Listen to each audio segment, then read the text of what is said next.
Welcome, book lovers. I'm Rachel Barenbaum, author of the novel Atomic Anna, and you're listening to Check This Out, a series where I interview emerging and diverse authors you may not have discovered yet. This series is brought to you by New Hampshire Public Radio and the Howe Library in Hanover, New Hampshire. We have a lot of really exciting books and authors coming your way this fall. Next week, I get to chat with Cherry Lou Tsai about her debut novel, Love Can't Feed You. Today, I am thrilled to introduce you to my guest, Ferdia Lennon.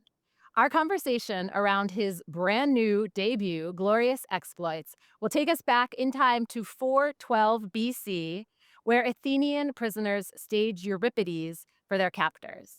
Okay, I know this sounds obscure, but it's actually unbelievably relevant and interesting because at the heart of the book is the struggle to find humanity after war. After we have a winner and a loser, both sides have to share the earth we all live on. So how do we do that? That's what Glorious Exploits is about. This book is unlike anything I've read in a long, long time, and I'm so excited to have you on the show today. Welcome, Ferdia. Thanks so much, Rachel. I'm really excited to talk to you about your brand new debut, Glorious Exploits. It is goofy, it's quixotic. The plot is simple. It tells the story of two men who offer Athenian prisoners of war food and freedom for performing plays by their favorite Athenian playwright. They're worried that they will never get to see another production of these plays again if they don't have them staged now. As one reviewer wrote, this is sort of the modern equivalent of telling a story about the Viet Cong saving and releasing American POWs for singing Elvis, right? To sort of put it in context for my American listeners. So we're set in 412 BC. Glorious Exploits makes this ancient story very readable, very relatable. There's lots of comic relief and ridiculousness. It's all in a modern dialect. And again, the author, Lennon, brings us back to the idea that the world can only be healed by a story. And what writer and what reader doesn't love that idea that we can heal the world with a story? So, Ferdia, I want to start by asking you when you're at a cocktail party and someone says to you, "So, what's your book about?" How do you answer that? Well, thanks very much for that lovely introduction, Rachel. I think you gave a sense of the book excellently. It's a tricky one to describe succinctly. I think a lot of writers find that hard to do. But what I would say is it's a work of historical fiction and it's based on a true story. So Athens had invaded Sicily, expecting a quick victory, and they're unexpectedly defeated. And basically, thousands of Athenian prisoners are thrown into this quarry outside the city of Syracuse, and they're left to die. And yet we know from the historical record that some of these Athenians actually survived by quoting lines from Euripides' plays. So even though the Athenians were hated as would-be conquerors, there was a deep love in Sicily for Athenian drama and Athenian poetry. And it really did become a kind of salvation for some of these soldiers, a way for them to live and perhaps find a way home. So it's mostly set in a quarry, right? And they're prisoners of war and they're dying, starving. It's horrible. And there are a lot of emotions, right? It's after a war. So people on both sides are angry, they're upset, they're grieving. And yet at the heart, we have these plays by a playwright, Euripides, who would have been a contemporary. He would have been alive at the time. That's the key thing. These plays, these Athenian dramas that we might see now as very kind of highfalutin art. I'm going to go to the theatre. Back then, that was popular entertainment. That was like going to your latest Scorsese film. People kind of lived and breathed this work. Like Shakespeare back in the day was incredibly popular. And my book is about two such theatre-obsessed Sicilians, Lampo and Gelon, who, because of the war, they've lost contact with the latest Euripides plays. And they decide, you know who might know some of these new plays? These Athenian prisoners of war, because back in the day, a lot of these plays were actually performed by the citizens. So it's very likely that some of these Athenian soldiers 6 months before were actually acting in these plays back in Athens. So they go down into the quarry looking for lines, looking for scenes from the plays. And gradually that ambition grows and they decide, hey, let's put on a full production of Medea. Um, and adding to the sense of urgency is the belief that Athens is going to lose the war And probably what happened very often then, if you lost the war, the entire city might be destroyed. The population might be annihilated. So they think that by getting these prisoners to put on these plays, they might actually be saving these plays from destruction. So there's a lot going on. There's no printing press putting out the plays, there's no, right, social media, there's no newspaper, right? The only way you can keep these plays alive is through performances. Euripides wasn't on TikTok. Exactly, exactly. Although today, I think he'd be all over it. That's exactly it. There'd be a few copies, that's why we have them now, but most like oral tradition was the main way of communicating ideas, poetry, passing it down through the generations. So yeah, very, very few copies maybe written down, but mostly in oral tradition.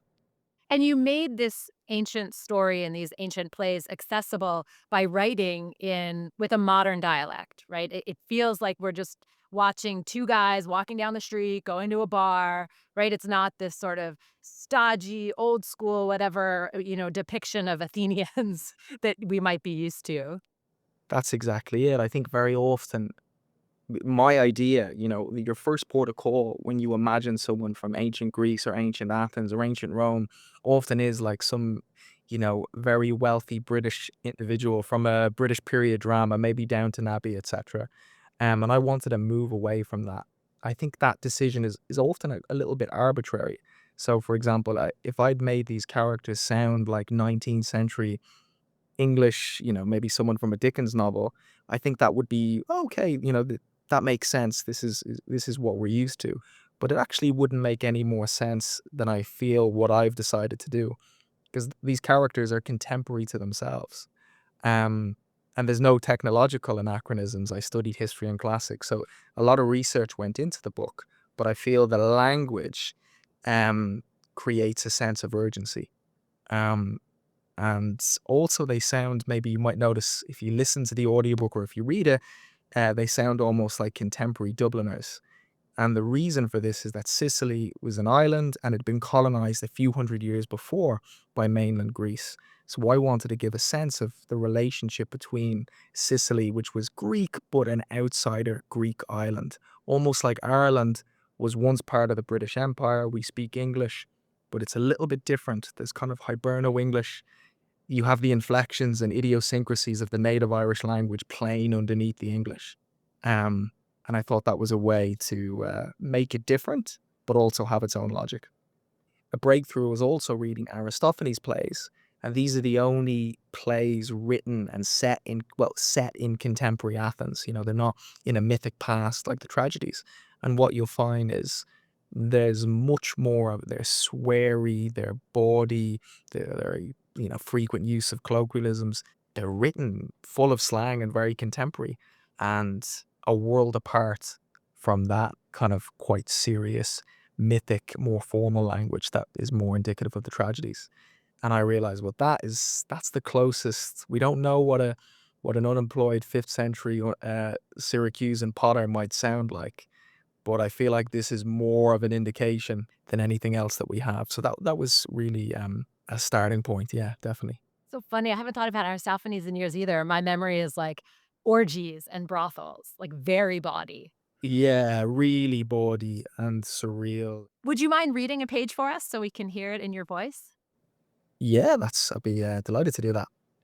And this is from chapter 8, where the heroes of the story, Lampo and Gelon, have gone or have just arrived at the costume maker in Sicily or in Syracuse. Because if they're going to put on a play, they need masks, they need cloaks, they need props, etc. Chapter 8. There's only one theatre shop in Syracuse, not really open to the public, but Electo, your one who owns it, lets us in on account of an old friendship with my ma. The shop was her husband's, and they ran it together until one day he disappeared. This was about 20 years ago, and I was just a kid at the time.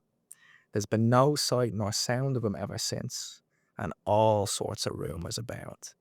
But my favourite is that she killed him and used his skin to make props for the plays. And yet, this isn't even the strangest thing about Electo. The strangest thing is that she kept the shop. There were 3 other costume makers in Syracuse when her husband disappeared, and the owner of each offered to buy Electo out, or even better, marry her. She was a cracker in her day.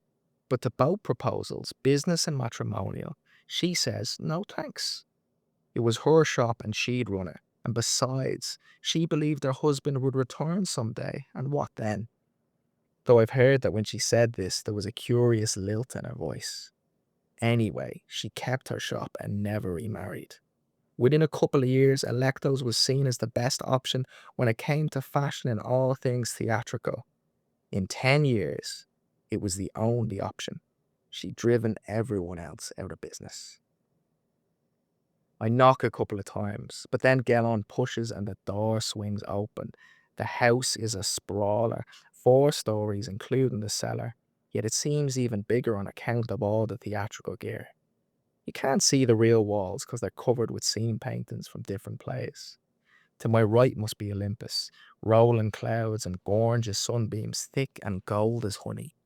To the left are the battlements of some citadel, probably Troy. Blood streaks on the lime-washed brick like gashes in pale skin and tiny arches in the towers. It's so well done. I'm almost nervous walking past it. Like if I don't leg it, I'll go the way of Achilles. Straight ahead is the best scene of all, Hades, the river Styx to be exact, the water green and trembling, with faces and limbs rising. It reminds me of the statues of Victory Gate, and yet it's more beautiful than even them.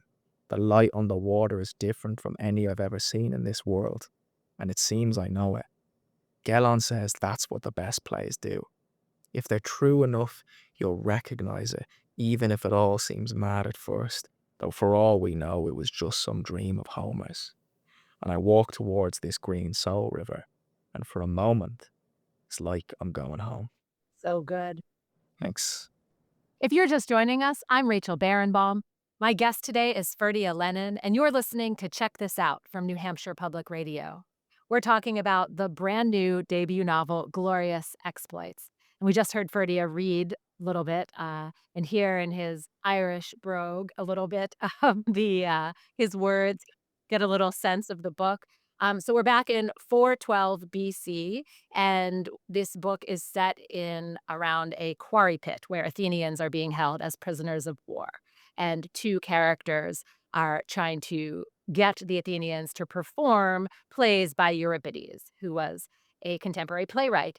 So this book is inspired by some actual historical texts by historians, Thucydides and Plutarch, of course. And I was super excited to read this book because I'm a huge Thucydides fan, actually, and I almost never meet other people that are. So when I saw your author's note talking about your love of Thucydides, I just knew I had to talk to you. So tell me about how you discovered him. You know, you write about that moment you still remember sitting in your classroom, which I also remember. I'm going to get to that in a minute, but can you tell me how you remember first hearing about Thucydides? Yeah, that's amazing, Rachel, because it's true. You don't really typically have people go, oh, I really love to see very famous kind of classical work, but it doesn't come up every day in book conversation. It was in school. It was I was doing a class that was in classical studies, and one of the kind of history book. Most teachers would do the life of Alexander, Plutarch's life of Alexander, but we actually were doing. Our teacher decided to go the other route and do Thucydides. I just loved it. The way I describe it is almost like Greek Game of Thrones mixed with politics and theater and drama. It has everything in it. And this kind of strange thing happened initially with all these teenage boys, studying this work from 2,500 years ago. And initially people were like, oh, this is so boring. We don't want to do this. Within a few weeks, we were kind of sitting afterwards and going, oh my God, it doesn't look good for Athens, does it? How are they going to get out of this? We became really involved in this drama from 2,500 BCE. So it was very gripping. And it wasn't just me. Yeah, so Thucydides wrote this book that you're talking about, the history of the Peloponnesian War, and it's seen by most people, I think, as this historical, book about the history, but why I loved it. And I totally remember sitting in my high school classroom with my teacher, Pat Reif Snyder, because it also blew my mind. We didn't just go through the facts of the war when we talked about Thucydides and this history. There was really these deeper questions, like you were saying, of how were they feeling? What was going to happen, right? It was almost like a novel as opposed to straight history. And I think that you really transport those ideas into your novel, Glorious Exploits, because what Thucydides wrestles with and what you wrestle with is how do we live together after a war? People on both sides are devastated, they're angry, but we still have to share this earth. So, how do we do that? Absolutely, that's a very good point. And what it does is it gives you perspectives from all different angles. And so, you're in the midst of the Athenian subjectivity where it's a war between Athens and Sparta, where of course they narrate events as if morality, the gods, etc., on their side. But then you'll switch over to the Spartan perspective, and they will have just as persuasive an argument why it's on their side. So it gives you a real sense of subjectivity and the humanity on the various different sides. Tolstoy had a very interesting quote where he said, "The best stories aren't good versus evil; they're good versus good." And I think in Thucydides, it's not necessarily that you think the Athenians are good; they do a lot of terrible things, or the Spartans, but they all feel fully realized and complex, and it makes for a very interesting drama. So you get hooked on this, right, Thucydides when you're in high school, Yeah, and then you study it in college? that's it. I went to study. I didn't study. I love always have been a voracious reader, but I didn't study literature in university. I studied history and classical studies, and yeah, deepened my kind of love and read more. Read Herodotus, read the plays, the various kind of histories, the philosophy, and I always knew that I loved it, but I did. And maybe in my early 20s, I started to think about writing. This might be something I would like to do. And in the back of my mind, I thought I might like to write something set during the Peloponnesian War, but I had no idea what that would be until I read the passage from Plutarch about prisoners of war surviving by, giving renditions from Euripides' plays. That was this kind of vague idea about an epic story it was like a door opening, and I had a sense of what the story would be.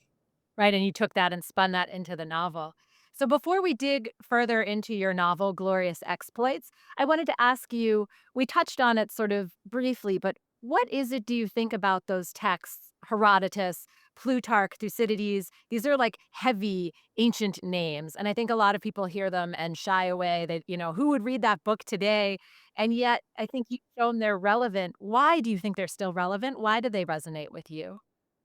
Why do they resonate? I think it's almost an easy answer, but in a way, I just think they're brilliant. I think they're brilliant works of literature. They're very, very well written, smart, interesting texts. I think there's something about when they were written, that period in Athens or that period in Greece where everything seemed up for grabs. They were questioning everything. What's the best way to run a society? Is it democracy? Is it oligarchy? What are the gods? Are our lives governed by divine order? And to what extent, if there are gods, to what extent are they actually interested in us? And they question that. Some people were deep believers with religious conviction. In some ways, although the ancient Greek society is very alien to us, there are some similarities. And one of those is just the hybridity, the amount of different opposing views that existed.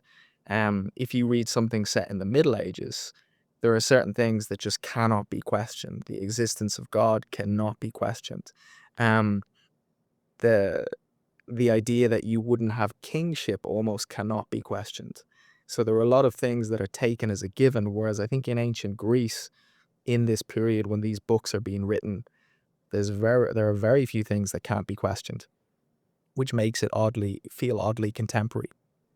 I'm Rachel Barenbaum. You're listening to Check This Out from New Hampshire Public Radio. My guest today is Ferdia Lennon, and we are talking about his brand new debut novel, Glorious Exploits. Ferdia, let's dig a little bit into this novel. We've talked about the setting. It's in 412 BC, mostly in this quarry where Athenian prisoners of war are being held. And there are two captors who are trying to get them to perform Euripides, an ancient Greek play. And while all of this sounds very old fashioned, it is unbelievably interesting and contemporary. So I want all of you listeners out there to stay with me and go listen to this book, find this book, read this book. At the heart of it and why it's contemporary and why I didn't want to put it down is that you have a friendship between these two out of work potters. All right, we have Gelon and Lampo. They are the heart of this book. Tell us about those two characters. Thank you. So I think that's it as well. It's a very distant history. A lot of it doesn't seem very relatable, but at the heart of the story is this relationship between two best friends, Lampo and Gelon. They grew up together, and in that way of people who have been friends since they were children, maybe they're very different, and maybe if they met each other as adults for the first time, they wouldn't even be friends. But as it stands, they're like two of the dearest people to one another, and they're very loyal to each other. So Lampo is a much more, let's say, kind of feckless. He's out for a good time. He's a little bit more, unscrupulous. He might tell a lie here or there. Um, and Gelon is this very earnest, poetic individual. He's really the one who wants to put on these plays. He has a deep love for Athenian drama and poetry. He's had personal tragedy in his life. He's lost his son. As a result, his wife has kind of left, and he doesn't have much in his life except for his friendship and these plays, the idea that, there's something in this drama that might be able to get him through tough times. Yeah, so very different characters, but there's common ground, as there often is in old friends. And they're going around, right? And one day, Gelon says, I have this idea. I want to go down and see the Athenians in the quarry, Yeah, yeah. talk to them about Euripides. And it's sort of funny in this moment because you see Lampo's like, what? What are you talking about? And layered on that is the absurdity of you want to go ask prisoners of war to perform plays for you, but also there's the animosity, there's the hangover of the war. They know people that have died, that have been killed by these Athenians who are being held. So there's sort of this fear of going down and confronting them at the same time. So how did you think about layering those pieces in as you get them down into the quarry? Yeah, it was a funny one. I remember sitting around trying to find my way into this story, and then one day I wrote, so Gelon says to me, let's go down and feed the Athenians. The weather's perfect for feeding Athenians. And suddenly I had a sense of the situation and the character and the relationship. It was like a breakthrough moment.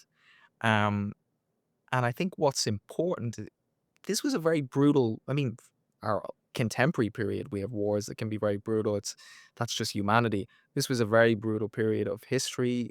I would say about 50% of the population were enslaved. Wars were constant, and the consequences of losing those wars were devastating. So I felt it was important to have that, layer that in, that these you might so Lampo, who is our narrator, doesn't at the beginning, he's quite cold, he's quite callous when it comes to his treatment of the Athenians. Um, Maybe in a way that we're not as typically used to in the first person narrator of a work of fiction. But I felt like that's quite true to one of the things often in war is that you dehumanize the other. And Lampo is very much at the beginning, he embraces that. And it's true this production, it's true this theater, it's true this collaboration that he starts to learn a little bit about himself and maybe learn a little bit about the other side and question his assumptions. And what I found really interesting was the way as they get to know the Athenians, these prisoners of war, they start to say, "Oh, well, where's your friend? What happened to your friend?" And they're just little comments, but they show that the Athenians are also grieving, right? In that way, we were talking before about how they're the two sides, right? You look at the two sides, and he starts to understand maybe they're not all evil. Completely, and people get caught up in events that they don't necessarily fully understand. I mean, the Athenians did arrive with the aim of brutally conquering the island, so if they had have won, it is very possible that the narrators of our novel wouldn't be going down to feed the Athenians, they would be dead or they would be enslaved. Um, and yet that doesn't mean because the Athenians had quite violent, maybe unjustifiable intentions, that doesn't mean that they also don't have their own humanity. And I wanted to layer that in, as I said, it for, the idea that the most interesting stories aren't simple kind of binaries of good, evil. Um, it's people can stand at different stages at different points, depending upon their behavior. They're not set in stone. These characters they're changing throughout the novel. That's what makes them so powerful. And also, you use the absurd to get us to to help us get to know them, right? Like, "Today is a great day to go feed the Athenians." That's absurd. Yeah. Right? That's Mm. absurd. They're starving, they're dying, it's horrific. You can smell this quarry pit from, right, miles away because of all the death and the horrors down there, and yet they say, "Okay, let's go." Like, what? So it sort of seems that the absurdity was a way to get to the story, to get to those hard themes that you're trying to get to. Definitely. I think in a way with fiction or anything, you're trying to find a way into the material that is fresh or unexpected and yet has a truth to it. So, this is a tragic circumstance, these Athenian prisoners of war. So if that was described in a way that was tragic, it would be kind of a straight line to the material. Whereas if you have a character like Lampo who's narrating it, who doesn't see it as tragic, he sees it as quite, this is fun, this is a laugh. Um, that is unexpected. And yet, it's probably very true to how a lot of Syracusans did respond to their would-be conquerors being completely at their mercy. They probably weren't sitting there kind of going, these are human rights violations. They were probably quite celebratory about what had happened. So yeah, there's definitely a black comedy that runs through this novel. I see it almost as it's a story narrated by someone who thinks they're in a comedy until the kind of circumstances, he's gradually his kind of comic take on events is getting questioned until eventually it gets too much and he has to kind of maybe realize what's happening. So this idea of using the absurd and he's trying to figure it in comedy extends also to Lampo's love life or like lack thereof. He would like to have a love life, right? And he falls in love with this woman, or he thinks he's in love with this woman who's a slave. And she is owned by the bar owner. So these two friends go to a bar and he thinks he's in love. And he thinks maybe this slave can love him if he can buy her freedom, which is absurd to think that you could have a relationship with that kind of power dynamic, right? And talk about love, and yet he believes it. Right? So talk about that absurdity too. Yeah, that's a good point. Yeah, the impossibility of any kind of consent or mutual agreement within the context of slavery. But again, this was the period that, 50% of the population of Syracuse would have been enslaved, like in Athens. And you probably would have characters fall in love or believe that they're in love. Also, what's interesting is Lampo is a guy who's, he's illiterate. He's at the bottom. He's a free man. There was democracy in Syracuse, but only for the free men. Women couldn't vote, and obviously slaves couldn't vote. So he's at the bottom of the hierarchy amongst free men. So you would hope it would make him more empathetic for the people in a lower station, but actually he wants to hold on to his own position of superiority. So he's very proud of being a free man, being able to vote, etc.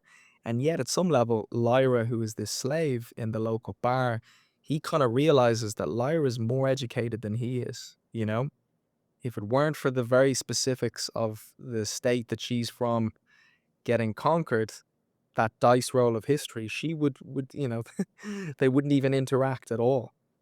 She's culturally at a very different kind of stage to him, very different level. She can read and write in many languages. So there's this juxtaposition where he both deeply admires her, feels inferior to her, and yet is trying to assert his own status. Again, I didn't want to shy away from the period. I think one of the interesting things about historical fiction, if it's approached right, is getting into the nitty-gritty of what was similar, but also what was different about that period and seeing how that plays out morally. So I just want to stick with Lyra and Lampo for another moment because I think there's a very clear example of this line or question that I think you bring up again and again in your novel, Glorious Exploits, between empathy and cruelty. So Lampo says to Lyra, if I get the money, if I can buy your freedom and set you free, will you marry me? Will you spend the rest of your life with me? I mean, that's just absurd and cruel, right? Dangling this idea that I could buy your freedom and that she could possibly tell him she would stay with him. There's that line you seem to be playing with that relationship, and I wanted to just ask you to talk about that and how you thought about that setup. That's it. I think in a way it's the tragedy of all of these characters are in situations to a certain extent, roles in situations beyond their control, and they have to play along with it. And although Lampo, you know, that's is trying to present this as, I love you. Here's my offer. Here's my deal. What could be more romantic? I'm going to buy your freedom. We all know that that is, she cannot be truthful. That's one of the tragedies of her role. She's gonna have to dissemble in order to survive. And actually, she's quite honest with him. She's more honest in many ways than he is about their circumstances. But yeah, just the interesting aspects of that society. I think you have to come to grips. If you're gonna write something set in the classical world, you have to come to grips with slavery. I think in a way, a lot of books set in this period, they're often always about the elites, um, and a story about Alexander the Great, or a story about Plato, or a story about another king or figure, and the slaves are kind of like figures in the background. They're window dressing, whereas actually this whole society was built upon it. If you're just joining us, I'm Rachel Barenbaum. My guest today is Ferdia Lennon, and you're listening to Check This Out from New Hampshire Public Radio. We're talking about Ferdia's brand new debut, Glorious Exploits. So, at the heart of this beautiful novel set in 412 BC are these two characters, Gelon and Lampo, who are trying to stage plays by Euripides, who is a contemporary playwright, and they're trying to get Athenian prisoners of war to stage these plays. So the book really focuses on plays, theater, acting out, and the power of words and the messages behind the words. Ferdia, why did you choose to focus on plays?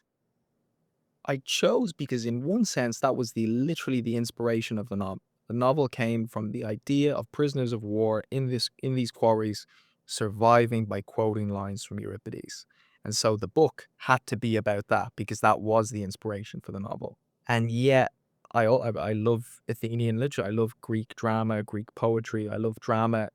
My first love before I started to become a voracious reader was cinema, you know, um, which, are more theater obviously is still very important, but you can definitely see a link between the two. So it's just always been something that I'm fascinated by: performance, drama, narrative, the ways in which we can use these metaphors to talk about different subjects. For example, Euripides, one of the plays that our heroes get the Athenian soldiers to perform, is a play called The Trojan Women, or The Women of Troy by Euripides, which was actually the latest play that had been produced. Now, the interesting thing about that is that many people believe, scholars believe, that Euripides wrote that play to comment on a recent Athenian invasion. So before they invaded Sicily, they invaded the island of Melos. And the Melians resisted very bravely, but ultimately were unsuccessful. And all of the male population were executed, and the women and children sold into slavery. And then in the immediate aftermath, Euripides writes this play where he almost turns the militaristic Trojan War on its head, and it reframes it from the perspective of war's victims. And this other double irony is that because of the way these plays were produced and performed and rehearsed, many of the people donning the rags of these women of Troy who've lost their family in rehearsal for this play, probably in the evenings would be going to the blacksmiths to get their weapons ready to go and invade another island. Except this time, the island is Sicily, and Sicily wins. So there are lots of layers that go into this. So performance, as you said, all of these characters, Lampo is performing a role, Lyra is performing, the Athenians are performing. It's kind of one of those fundamental things to the narrative, but I suppose just to being a human being. I think that's why we're drawn to it. I mean, I think that's why this book, Glorious Exploits, is so powerful, is because it really is focusing in on what makes us human. After we fight, after there's a war, we still have to share this earth. So, how are we going to do that? Because we are all human. And I think that's really the question that they're grappling with. And you really, by focusing on the plays, there's the power of words. We talked a little bit about how there was no TikTok back then, right? The way you get to humanity is really through oral tradition, either storytellers who perform, or you have these plays, right? There's the power of a play, which brings me to my question around audiences. So, can a play exist without an audience? That's a very good question. Can a play? I think it can, but not in a way, not really. Yeah, because a performance requires an audience. You can sit down and you can write a story, and maybe to a certain extent, it only fully comes alive when readers encounter it. but it can still be its own thing. Whereas I don't think has anyone ever got up and done a whole full production of Medea with nobody watching. Um, Probably not. I think it's these plays as well, the way they were organized at the Festival of Dionysia. It was the idea of the audience and the response and challenging the audience and how they would react was probably just so fundamental. The plays wouldn't exist. They were there. It was all about the performance and the reception. Yeah, and these two characters, Gelon and Lampo, who are trying to stage this production using the Athenian prisoners of war and local children, right? Free children, this sort of this ragtag group. They have this question of who's going to come? Like, is anybody going to watch this play? And I just thought that was a profound moment of asking, can a play matter if there's no audience to watch it? That's it. If no one ever sees it, did it even happen? It's that, if a tree falls, Yeah. if you write this play and if you perform this play and no one sees it, does it? That's it. Lampo imagines, because think of it, these Athenians are hated. They've been left in the quarry to die for a reason. So what is the response of the Syracusan population going to be to watching a dramatic production from their enemies, from their would-be conquerors? But Gelon is insistent, if a play is going to be a play, it needs to have an audience. It needs to have an impact. And so they gather an audience, right? Because this is funny and they're funny about it and how they start charging some people and they realize maybe they can make money doing this and it get there it's a little slapstick at moments even, right? Very real and a way, to access this even though it's in 412 BC. But then the character, I think it's Gelon, says, not since the war have so many Syracusans and Athenians been in one place together and they're there to watch the play. I just thought that was so powerful because we're talking about how you live together after a war. And do you live together by watching a play? Does it have that power? That's it, yeah. What happens? What happens when people who are where enemies are forced to sit down and engage and just be present and watch this art? I mean, it's not really the same thing because, but yeah, the way that these plays would happen is you would have people from the same city with diametrically opposed political views or ideas about the direction that Athens should be going, but they would be forced to kind of set that aside and just sit and observe and then go away and reflect upon it. Now, obviously, in my novel, it's an even more extreme because they literally are from warring city states. But still, it was, yeah, I think the theater was always a place for dialogue and exchange back then. Yeah. So, one of the funny parts, one of the funny characters, strange characters, is a mysterious trader who basically underwrites this whole production because Gelon and Lampo realize they're going to want costumes, staging, right? They need the money to make this happen, which is absurd. If you think about right, have to run auditions, right? There's this whole, machinery sort of around the play itself. But let's talk about this mysterious trader who basically underwrites the production. Who is he and why is he in the book? Why is he in the book? I suppose a fundamental idea of Greek theater, especially Euripides' plays, the idea of Deus ex machina, the god and the machine, when the human kind of drama became too messed up and there was no solution, that a god might appear literally in a crane, in a machine, and they would arbitrate, solve the matters. So in a way, you could view Turin, which is his name, this mysterious merchant, he said, provides valuable financial assistance.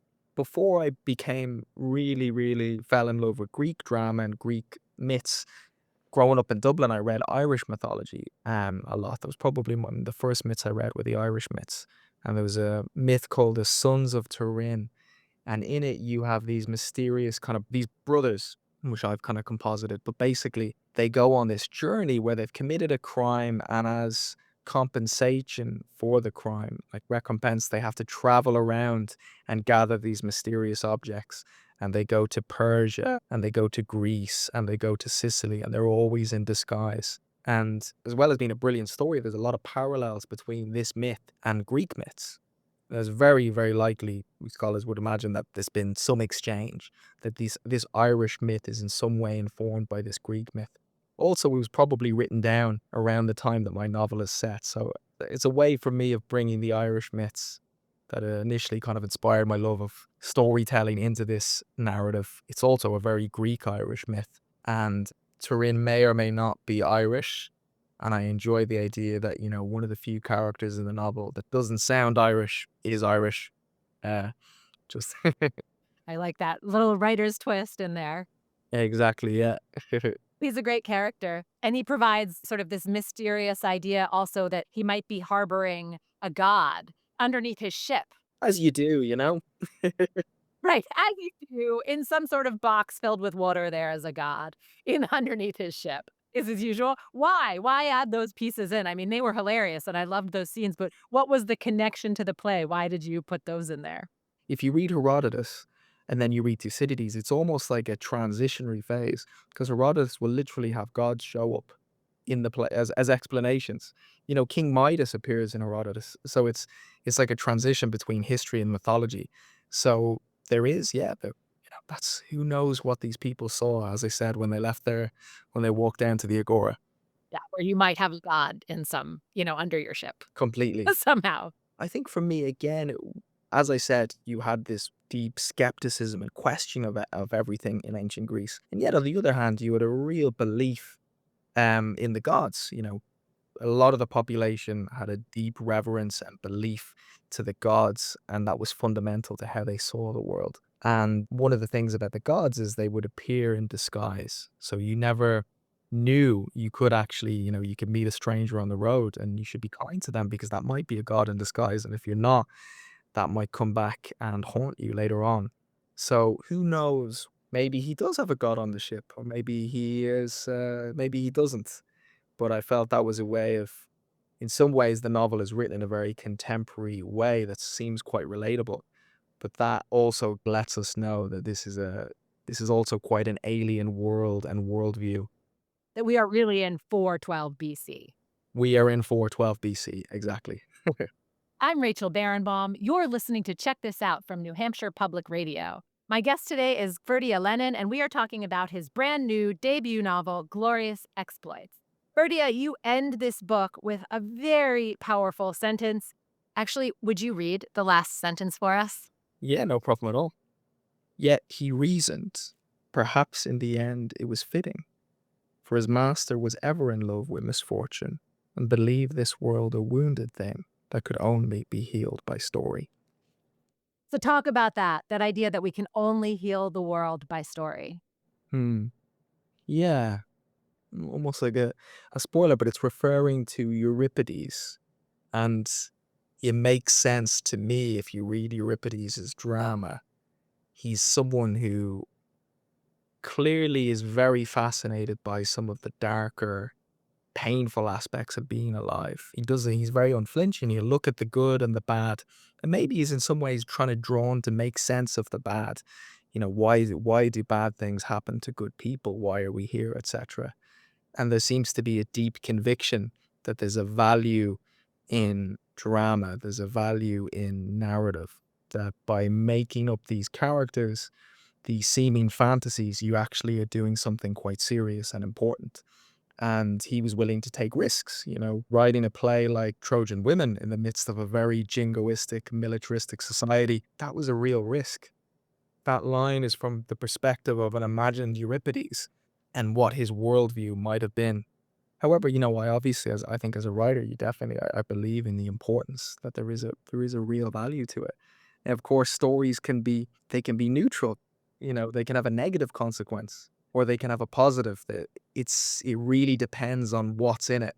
I think it's a very, very powerful tool. Narrative is human beings make sense of our lives, of everything through narrative, and it's one of the most powerful things that we have of making sense of the world, of understanding other people, of persuading other people. Yeah, I absolutely believe it can be healing, though, definitely. We're going to switch gears a little bit, and I want to talk to you about the writing life. I get the sense that there was a long road to publication for this book. Is that right? Yeah, absolutely. It took me quite a long time. Even though it's a short novel, it took me a long time to write it. It was a very fulfilling process. I had a lot of fun with it. Not always, but overall. But it was, yeah, a long and winding road. I think from the first line to the last line was maybe 7 years. Now, I wrote other things. I was working, I worked on other projects, so it wasn't 7 years of just writing glorious exploits. There was lots of research. I had written this whole section from the Athenians' perspective, probably over 100 pages that I completely just eventually was like, "No." I needed to know it maybe, but the reader doesn't need to know it. You'll go into a project and you figure out what the book is sometimes by writing it. People are always surprised to hear published authors talk about cutting hundreds of pages. But I feel like that is how you get to a published book. You cut hundreds of pages. Completely, and it's painful because you were like, "No, I need to put this in," or research. I spent lots of time, stacks and stacks of books. In the end, what I tried to do was make this a book that could be picked up by anyone, and wouldn't need to have any real knowledge of Euripides or the classics to enjoy the book on its most fundamental level. You also said in your, I guess, acknowledgments at the very end of the book, you wrote, "During the writing of this novel, I was often very broke, and the two bursaries I received at crucial times allowed me to keep amassing words and paying rent." Oh, I felt the pain of that, right? Of writing, of having to believe in yourself, and then you win some prize, right? Some money that keeps you going. Can you talk about that and how that helped you along the way? Yeah, absolutely. So yeah, it's because it took quite a while. You're working your day job and coming maybe getting up really early in the morning to write, or write in the evenings. I submitted the opening chapters of Glorious Exploits, and I wasn't established in any way, and I just got a bursary that gave me the couple of months that were enough momentum that you're like, okay, I can see the finish. And also, it's just lovely. I mean, we're as writers, I think you're trying to proceed in the face of doubts. So having a panel of your peers go, yeah, this work is interesting, was reassuring. What advice do you have for new writers? Read a lot. I think good writing is built upon a foundation stone of intense reading. The writers that you love, studying the writers that you love, that will be almost your foundation stone. And then building like a writing practice, like in anything else, if you wanted to get good at playing a certain instrument, etc., you just sit down and try to make it part of your life, even if it's for 10, 20, 15 minutes, making that writing part of your life. And you will find if you're consistent with it, you will absolutely get better at it. And you might surprise yourself at what you have by the end of the year or by the end of a couple of months. Um, and second, and then finish things. I would say if you're down that road where you're reading a lot and you're building a little writing practice, um, finish things, whether that be a short story or a poem or, a novel. I think you learn something from finishing books that you don't learn by starting multiple projects.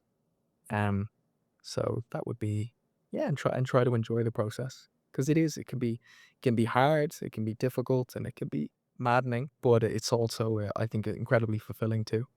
Ferdia, Lennon, thank you so much for joining me on Check This Out. Thank you so much for having me, Rachel. Really enjoyed our chat. It's been such a pleasure speaking to you. I can't wait to read whatever you put out next. You have been listening to Check This Out, a literary series which is a partnership between New Hampshire Public Radio and the Howe Library in Hanover, New Hampshire. We dive deeply into the works of emerging and diverse authors you may not have discovered yet. Next week, join me for Cherry Lou Tsai. We will be discussing her brand new debut, Love Can't Feed You. Our producer today is Jessica Hunt. The Howe Library Director is Ruby Simon. NHPR's Program Director is Emily Quirk. The show is sponsored by the Jack and Dorothy Byrne Foundation and the Howe Library Corporation. I'm Rachel Barenbaum, and I'll be back next week at the same time with more conversations. Remember to go to your local library and check out all the books you hear about and love here, or go to your local bookstore and buy a copy. Thanks so much for listening. See you next time.